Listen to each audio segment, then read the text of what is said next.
So hey guys, welcome once again and today we're going to explain the series called The Game। इस series को अब तक IMDb पर 8.7 out of 10 की rating मिल चुकी है, जिससे आप ये समझ ही गए होंगे कि आज की हमारी कहानी कितनी स्पेशल होने वाली है। So guys, without wasting your time, let's begin the explanation। तो कहानी की शुरुआत में हम चोई नाम के एक लड़के को नर्क यानी कि जहन्नम में रोते हुए देखते हैं। वो चिल्ला चिल्ला कर यही कह रहा था कि मैं वहाँ क्यों जाऊँ, जबकि मैंने कुछ गलत किया ही नहीं है। तभी एक लड़की उसे गोली मार देती है। गोली लगते ही वो लड़का आसमान से धरती की तरफ गिरने लगता है, लेकिन रास्ते में ही वो जिंदा हो जाता है। अब हमें 7 साल पहले का सीन दिखाया जाता है, जहां हम चोई को अपनी गर्लफ्रेंड जीसू से बात करते हुए जॉब के लिए इंटरव्यू देने के लिए जाते हुए देखते हैं। लेकिन तभी एक आदमी उसके सामने आत्महत्या कर लेता है। चोई उसे बचाने की कोशिश करता है, लेकिन वो वहीं पर मर जाता है, जिससे कि चोई बहुत घबरा जाता है। फिर जब वो इंटरव्यू के लिए जाता है तो उसका ध्यान इंटरव्यूअर के सवालों की जगह उसी आदमी पर था, जिस वजह से वो इंटरव्यूअर के किसी भी सवालों का जवाब ठीक से नहीं दे पाता। इसीलिए उसे जॉब नहीं मिलती।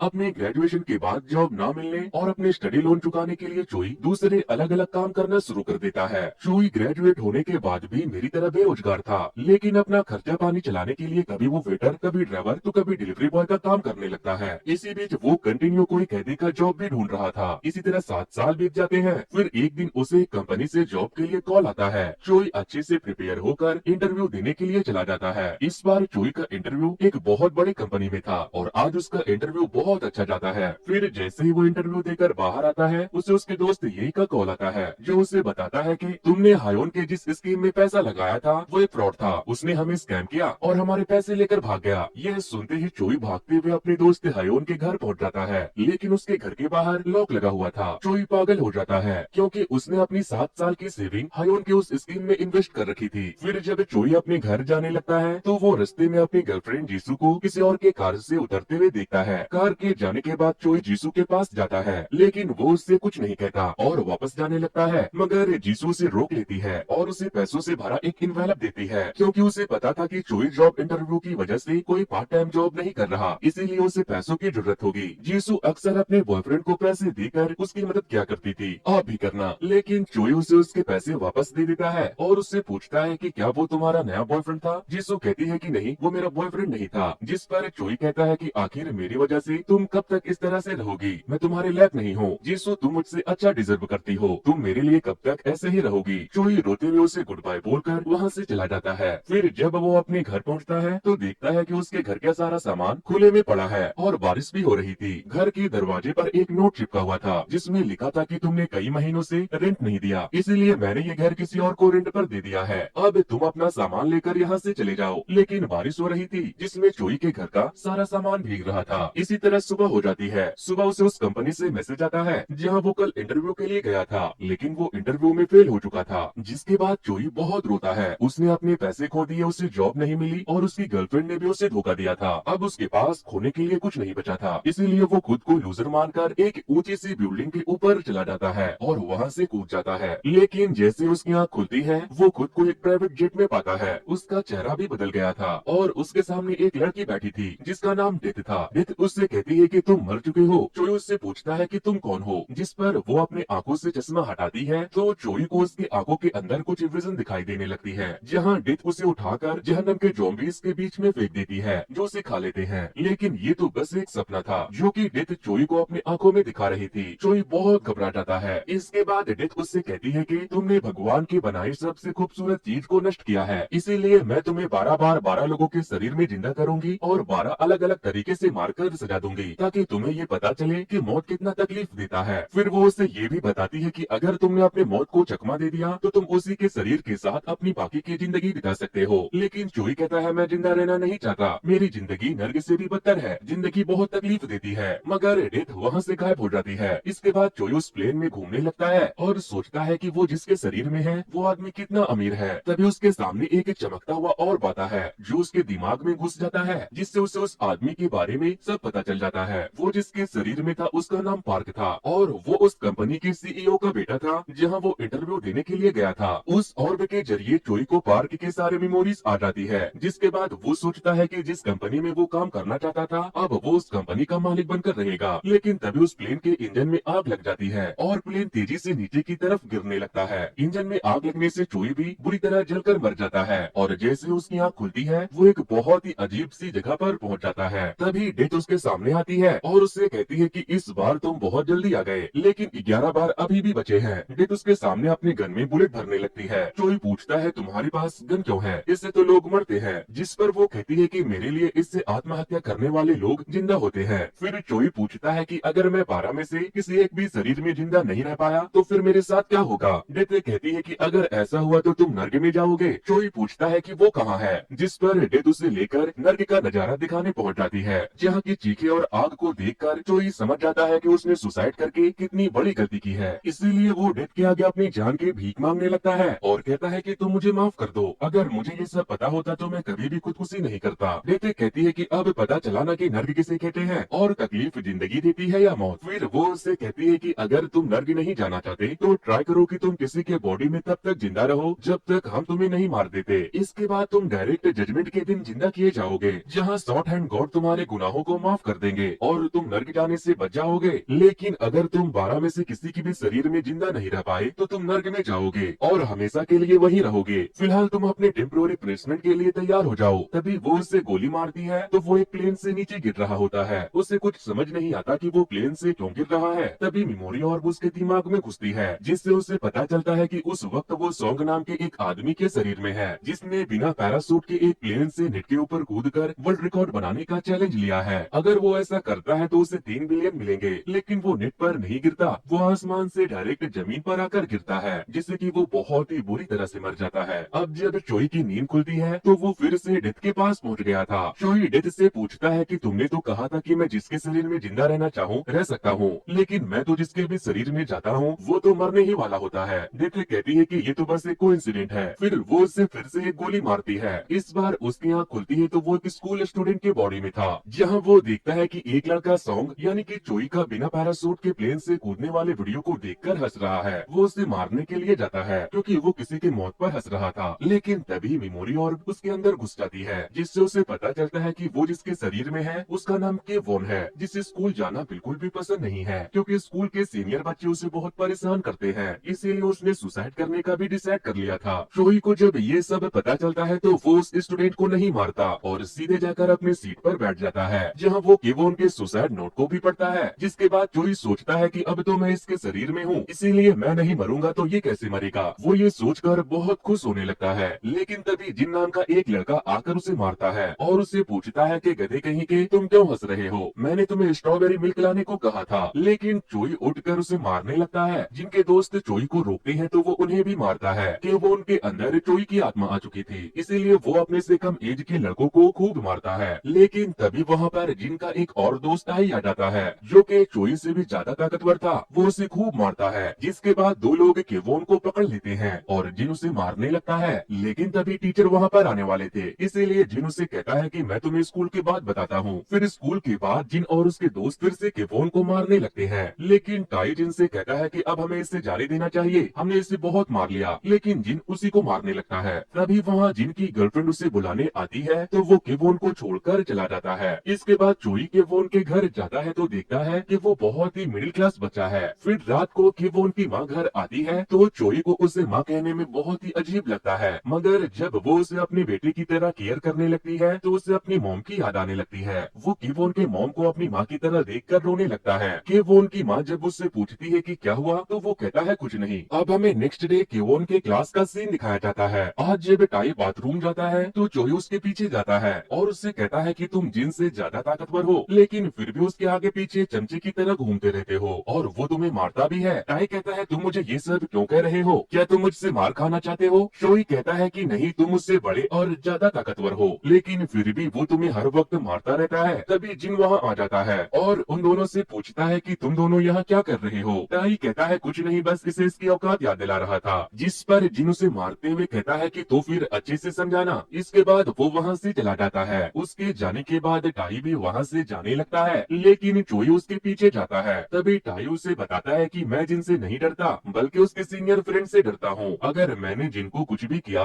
तो वो अपने सीनियर फ्रेंड को ले आएगा, जिससे मैं एक बार पहले ही जिनके चक्कर में पिट चुका हूँ। फिर थोड़ी देर के बाद जब चोई लंच कर रहा था तभी जिन वहाँ आकर उसका सर सूप के बॉल में डाल देता है, लेकिन चोई पूरा का पूरा बॉल उसके सर पर उलट कर भाग जाता है। जिसके बाद वो टाई से उसे पकड़ कर लाने को कहता है तो वो कहता है मैं उसे पकड़ने के चक्कर में अपना लंच क्यों मिस करूं। इस तरह से वो उसके इंसल्ट कर देता है। ये सब उसकी गर्लफ्रेंड भी देख लेती है। थोड़ी देर के बाद जिन अपने सीनियर फ्रेंड्स के साथ स्कूल में पहुंच जाता है, लेकिन वो उन्हें ये बोलकर लाया था कि टाई ने उसकी इंसल्ट की है। लेकिन टाई कह देता है कि नहीं, मैंने उसे कुछ नहीं किया, कि वो ने उसके ऊपर सूप डाला था। फिर जब वो सीनियर उसे जाकर देखते हैं तो चोयो उससे कहता है कि क्या हुआ भैया। उसकी मासूमियत देखकर सीनियर जिन से कहता है कि तुम गधे एक बच्चे को नहीं संभाल सकते, इसे मारने के लिए तुमने मुझे यहाँ बुला लिया। सीनियर और उसके दोस्त जिनको धमकाते हुए उससे कहते हैं कि हम बच्चों पर हाथ नहीं उठाते, तुमने क्या हमें अपना बॉडीगार्ड समझ रखा है। इसके बाद वो वहाँ से चले जाते हैं। सीनियर के जाने के बाद चोई जिन का खूब मजाक उड़ाता है और जब जिन उसे मारने लगता है तो टाई जिन को मारते हुए कहता है कि गए तुम्हारे दोस्त तुम्हें छोड़कर, अब तुम्हें बचाने वाला कोई नहीं। फिर जब जिन वहाँ से जाने लगता है तो वो अपनी गर्लफ्रेंड को सीनियर के साथ देखता है। उसकी गर्लफ्रेंड उसे देखकर उसकी बेइज्जती कर देती है। अब हम चोई को रात के वक्त घर जाते हुए देखते हैं, लेकिन तभी जिन पीछे से आकर के वो उनके सर पर ईंट मार देता है और फिर ईंट से कुचल कुचल करके वो उनको जान से मार देता है कि वो उनके मरते ही चोई वापस से डिथ के पास पहुंच जाता है। अब उसके पास 9 लाइफ बचे थे। चोई डिथ के ऊपर चिल्लाने लगता है क्योंकि वो बार बार उसे ऐसे आदमी के अंदर भेज रही जिसकी जिंदगी प्रॉब्लम में चल रही थी।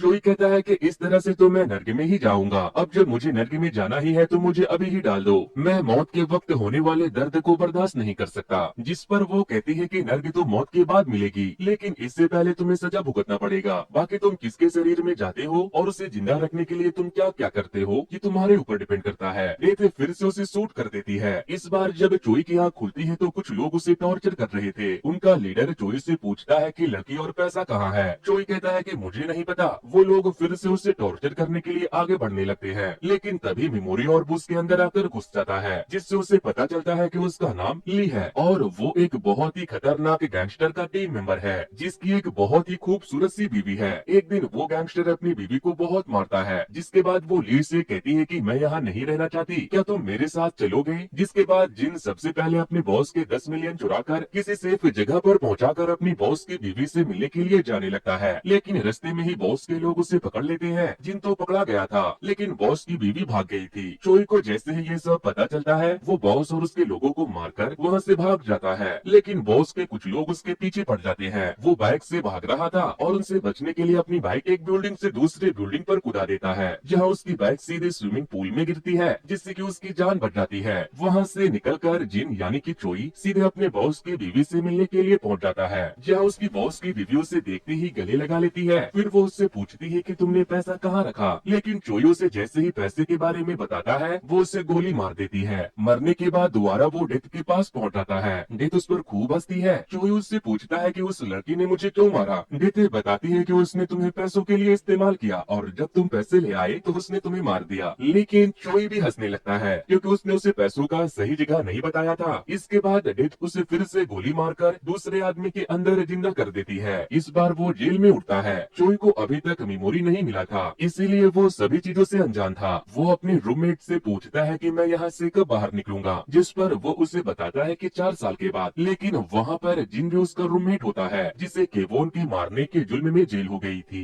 लेकिन जिन ने पूरे जेल में ये खबर फैला रखी थी कि वो एक बहुत ही खतरनाक साइकोपैथ किलर है और उसने बहुत सारे लोगों को मारा है। उसके रूममेट उससे बहुत डरते थे, लेकिन चोई उसे देखते ही मारने लगता है। वो उसे बहुत मारता है, जिसके बाद उसके रूममेट उसे पकड़ लेते हैं और बताते हैं कि ये तुम्हें जान से मार देगा, तुम पागल हो गए हो क्या। तभी चोई को उसका मेमोरी और भी मिलता है, जिससे उसे पता चलता है कि वो जिसके शरीर में है उसका नाम सेंग है। सेंग अपनी माँ का लोन चुकाने के लिए एक अमीर आदमी की जगह जेल चला आया था, जिसने एक लड़की को अपनी कार से टक्कर मार दिया था, जिसके बाद उसकी जान चली गई थी। अपने बदले सेंग को जेल भेजकर वो अमीर आदमी सेंग के माँ को ढेर सारा पैसा देता है, लेकिन सेंग उस आदमी को ब्लैकमेल कर रहा था कि वो उसे 1 बिलियन और दे, नहीं तो वो पुलिस को बता देगा कि उसने उसे पैसे दिए थे, जबकि असली गुनाहगार वो है। प्रेजेंट टाइम में चोई जिनको मार रहा था, लेकिन तभी वहाँ के गार्ड आकर उसे अपनी जगह पर जाकर बैठने को कहते हैं। थोड़ी देर के बाद जिन कहता है कि मुझे प्यास लगी है, मुझे इंसान का खून चाहिए, बताओ मैं तुम में से किसे मारूं। चोई हंसने लगता है और फिर अपने सभी जेलमेट से कहता है कि अगर किसी ने मुझे रोकने की कोशिश की तो मुझसे बुरा कोई नहीं होगा। इसके बाद वो जिन को बहुत मारता है और सभी को बताता है कि ये कोई साइकोपैथ किलर विलर नहीं है, ये लूजर एक छोटे बच्चे को मारकर यहाँ आया है। उसके मुंह से अपनी असलियत सुनकर जिन उसके आगे हाथ जोड़कर माफी मांगने लगता है और उससे पूछने लगता है कि तुम्हें ये सब कैसे पता। जिन ने सभी के सामने साइकोपैथ किलर बनकर उनके नाक में दम कर रखा था, इसीलिए वो सभी लोग मिलकर उसे खूब मारते हैं। फिर रात को जब चोई चोई सो जाता है तो जिन उसे मारने के लिए चाकू तेज करने लगता है, लेकिन चोई उसे पकड़ लेता है और फिर से उसे मारने लगता है। पहले तो चोई सोचता है कि वो उसे मार दे, लेकिन उसे वहाँ से बाहर निकलकर उसे वो बैग ढूंढना था जिसे उसने अपने बॉस की बीवी के साथ मिलकर चुराया था और सबसे छुपा दिया था। इसीलिए वो उसे वो सारी बातें बताने लगता है जो उसने केवोन के साथ किया था। जिन पूछता है कि तुम्हें यह सब कैसे पता, तो वो उसे बताता है कि मैं मरे हुए लोगों से बात कर सकता हूँ। केवोन अभी तुम्हारे सामने ही बैठा है। जिसके बाद जिन उससे डरने लगता है। जिन इतना डर जाता है कि वो अपने पेट में सुसु कर देता है और इसके बाद से उसे हर जगह बस वही दिखाई देने लगता है। इससे जिन पूरा पागल हो जाता है। इसी तरह सैंग की जेल में 4 साल बीत जाते हैं। फिर हम सैंग को जेल से छोड़ते हुए देखते हैं। सैंग को लेने के लिए वही आदमी आया था जिसके चक्कर में वो जेल गया था। वो उसे पैसे देता है क्योंकि सैंग ने उससे कहा था कि अगर तुमने मुझे और पैसे नहीं दिए तो मैं पुलिस वालों को बता दूंगा कि मैंने नहीं बल्कि तुमने उस बच्ची को अपनी कार से मारा था। लेकिन चोई अमीर आदमी से पैसे लेने से साफ मना कर देता है और वहाँ से चला जाता है। चोई वहाँ से डायरेक्ट उस जगह पर जाता है जहाँ पर पिछली बार उसने पैसे छुपाए थे। वो वहाँ से सारे पैसे निकाल कर सैंग के घर चला जाता है। उन पैसों में डायमंड भी होते हैं। तभी उसे सैंग की मोम का कॉल आता है जो उसे मिलने के लिए बुला रही थी क्योंकि वो अभी अभी जेल से छूटा था। सैंग की मोम की आवाज सुनकर चोई को अपनी मोम की याद आने लगती है। वो अपनी मोम को याद करके खूब रोता है। फिर वो आधे पैसे एक मॉल के लॉकर में रखकर बाकी के पैसों को लेकर सैंग की मोम को देने के लिए निकल जाता है। लेकिन तभी रास्ते में एक आदमी उसे चाकू मार देता है। चोई उससे पूछता है कि तुम कौन हो, तो वो बताता है कि मैं वही हूँ जिसके बेटी को तुमने कार से ठोका था। लेकिन चोई उसे बता देता है कि तुम्हारी बेटी को टक्कर मारने वाला मैं नहीं बल्कि कोई और था। जिसके बाद उस लड़की का बाप वहाँ से भाग जाता है। लेकिन उसके जाते ही जो लड़का उसके साथ जेल में था वो वहाँ आ जाता है। चोई को लगता है कि शायद वो उसे बचा लेगा, लेकिन वही उसे चाकू मार देता है क्योंकि जिस आदमी के बदले सैंग जेल गया था उसने उसके जेलमेट को उसे मारने के लिए पैसे दिए थे ताकि फ्यूचर में सैंग उसके लिए कोई परेशानी ना खड़ी कर दे।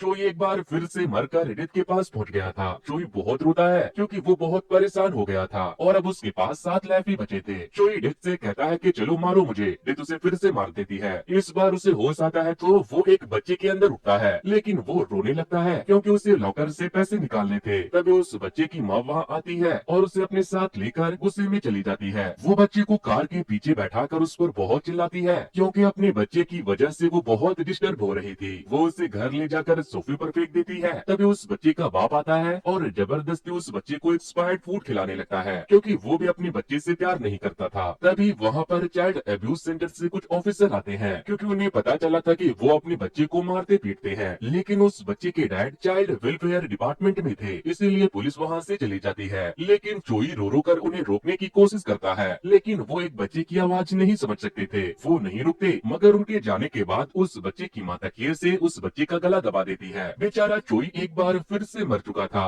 वो डेथ के ऊपर बहुत चिल्लाता है कि उसे उस बच्चे के माँ बाप जैसे लोगों को सजा देनी चाहिए, न कि उसे। डेथ कहती है कि उसका हिसाब तो एक न एक दिन होकर रहेगा, लेकिन तुम्हारा गुनाह इन सब से बड़ा है, और वो फिर से उसे गोली मार देती है। इस बार चोई की नींद खुलती है तो वो भागते हुए उस मॉल में जाता है जहाँ उसने अपने बच्चे से पहले वाले जन्म में पैसे छुपाए थे। तभी वो देखता है कि इस बार वो जिस लड़के के बॉडी में है वो एक मॉडल है। उसके पोस्टर भी वहाँ लगे हुए थे। तभी मेमोरी ऑर्ब आकर उसके शरीर में घुसती है, जिससे उसे पता चलता है कि उसका नाम जैंग है और वो एक मॉडल ही है। चोई सोचता है कि अब तो मेरे पास पैसा और शक्ल दोनों है, इस बार तो मैं नहीं मरने वाला। चोई जैंग के घर चला जाता है जहाँ वो उस कपल के अरेस्ट की न्यूज देखता है जिसने उस बच्चे को मारा था। तभी उसे जैंग के एक दोस्त का फोन आता है जो उसे एक वीआईपी पार्टी में आने के लिए कहता है। जैंग वहाँ जाता है तो उसका दोस्त उसे बताता है कि ये पार्टी टैगिंग ग्रुप के सीईओ ने रखी है। तभी वहाँ पर टैगिंग ग्रुप का सीईओ आता है। ये वही आदमी था जिसके पास चोई अपना आखिरी इंटरव्यू देने के लिए गया था। नेक्स्ट डे चोई को जैंग का बड़ा भाई उसे उठाने के लिए आता है और उसे कहता है कि जल्दी करो, तुमने कहा था कि आज तुम कैफे में मेरी हेल्प करोगे। जिसके बाद चोई उसके साथ कैफे चला जाता है और वहाँ वेटर का काम करने लगता है। लेकिन तभी वो वहाँ पर अपनी गर्लफ्रेंड जीसू को देखता है जो हर रोज उस कैफे में कॉफी पीने के लिए आया करती थी।